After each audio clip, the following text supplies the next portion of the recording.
Greetings, valiant Helldivers, and welcome to the Liberty. I'm your host, Vanguard. Let's get straight to business as the enemies of managed democracy never rest.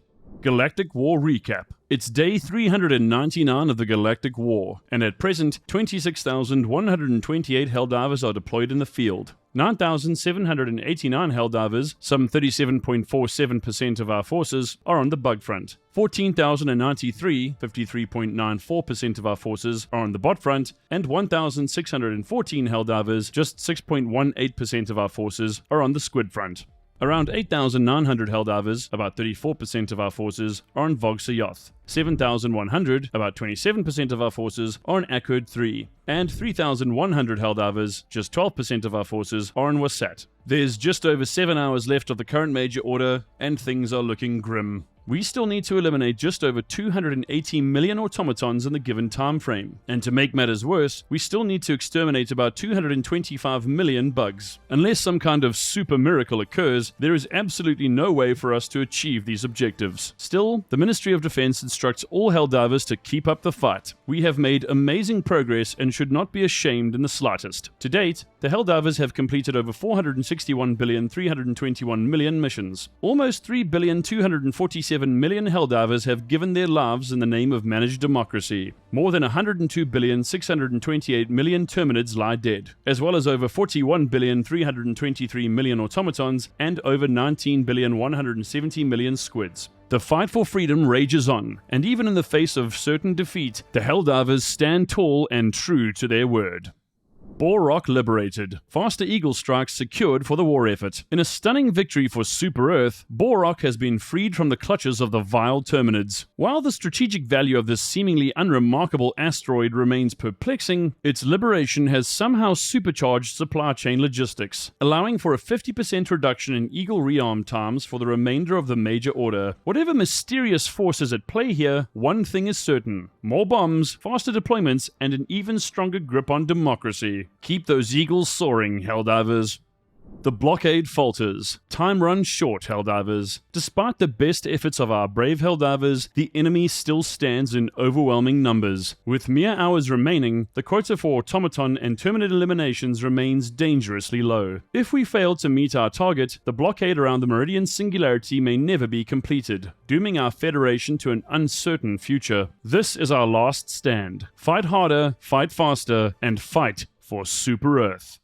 The ultimate seat for tactical superiority, the Strategic Command Chair. Helldivers, have you ever found yourself issuing orbital strikes from an unoptimized seating arrangement? Have your tactical briefings been compromised by a lack of lumbar support? Fear not. The Strategic Command Seat, Eagle 1 Edition, is here to revolutionize your combat readiness from the comfort of your war station. Featuring a tactical clip-on cape mechanism, this chair isn't just a seat, it's a statement. With ergonomic democracy supporting design and freedom tier armrests, Helldivers can now engage in maximum strategic efficiency while maintaining a commanding presence. Warning: excessive spinning may cause the cape to dramatically billow, increasing morale by 200%. Automatons now attempting Hellpod grand theft. Helldiver RAN-07 captures shocking footage. As if relentless orbital defenses, overwhelming firepower, and endless waves of clankers weren't enough, the automatons have now resorted to intercepting Hellpods mid-air. We here at the SCS do not support GTH, otherwise known as Grand Theft Hellpod. The brave Helldiver shotgun and head was provided undeniable proof that even our very means of deployment is under siege. High Command assures all personnel that countermeasures are being considered, but for now, deploy with extreme caution. It seems we can't have anything on bot-controlled worlds.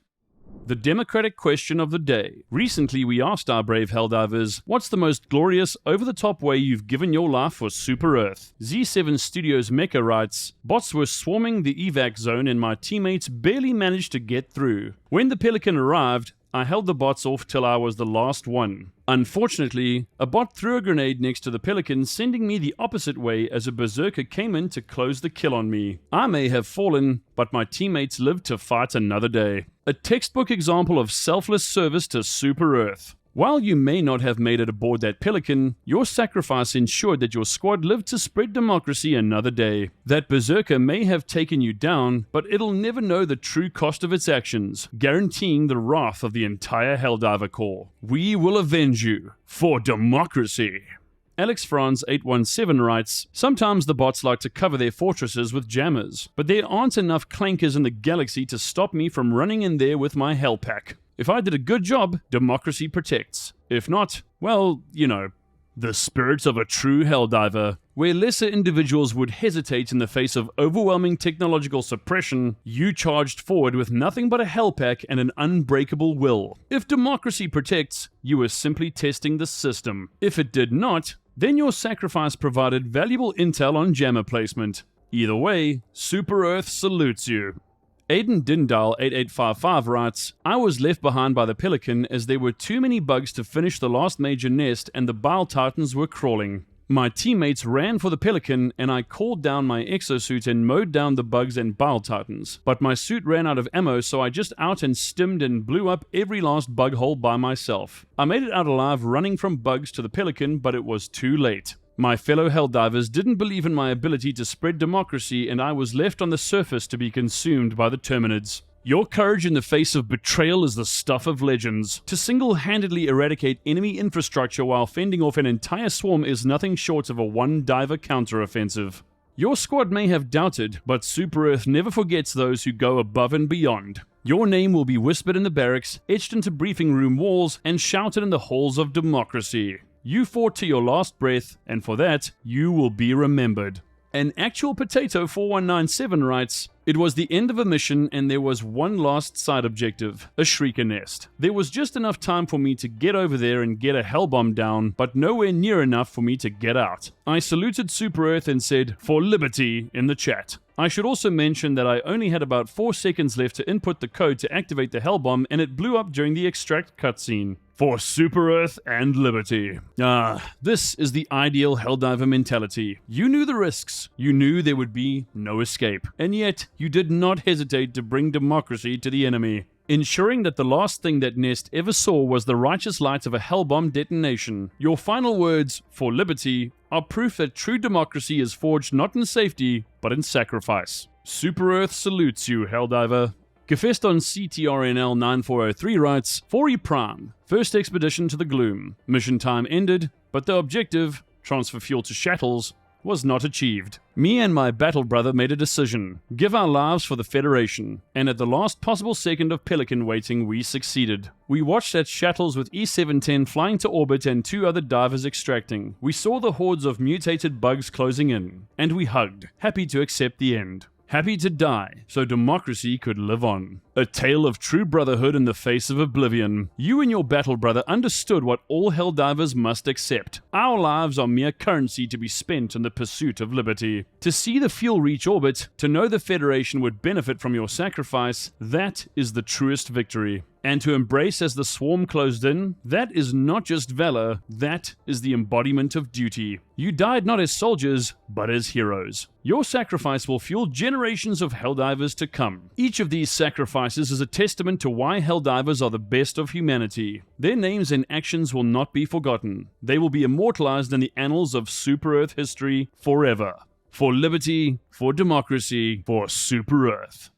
Now it's time for another page from the Super Earth Art of War. Today's entry is about zero hesitation. The quote reads, let your battle plans be classified and unknowable, even to yourself, and when you deploy, crash into the battlefield with the grace of a Hellpod at terminal velocity. That is a lot to think about, Helldivers, but in the great struggle for managed democracy, clarity is a luxury, and hesitation is treason. The enemy does not need to understand your plans, nor should you, because by the time they decipher your intent, your Hellpod should already be plummeting from orbit at Mach speeds. Super Earth does not ask for perfection in strategy, only unrelenting conviction in action. A true Helldiver embraces the art of controlled chaos, where preparation ends the moment boots, or rather reinforced titanium plating, hit the ground. This philosophy extends beyond the drop. A Helldiver's effectiveness is measured not in the meticulousness of their plans, but in their ability to execute orders with immediate and overwhelming force. Why waste time deliberating over attack routes when a well-placed orbital strike can remove the need for a route entirely? The enemy expects careful maneuvers and strategic forethought, so deny them that expectation. Confuse them. Make them question why an entire squad just landed in the middle of a fortified outpost with nothing but their sidearms and a reckless disregard for personal safety. By the time they realize the answer, it will already be too late. And when the moment comes to strike, strike with the full might of Super Earth. Hesitation is the enemy's greatest ally, but a Helldiver who moves like a descending hellbomb knows no hesitation. Whether it's a well-coordinated charge or a last-second resupply call in the middle of a burning battlefield, the only true failure is inaction. So dive first, think second, and let democracy rain down like high-velocity freedom from above. Stay strong, Helldivers, for Super Earth and democracy.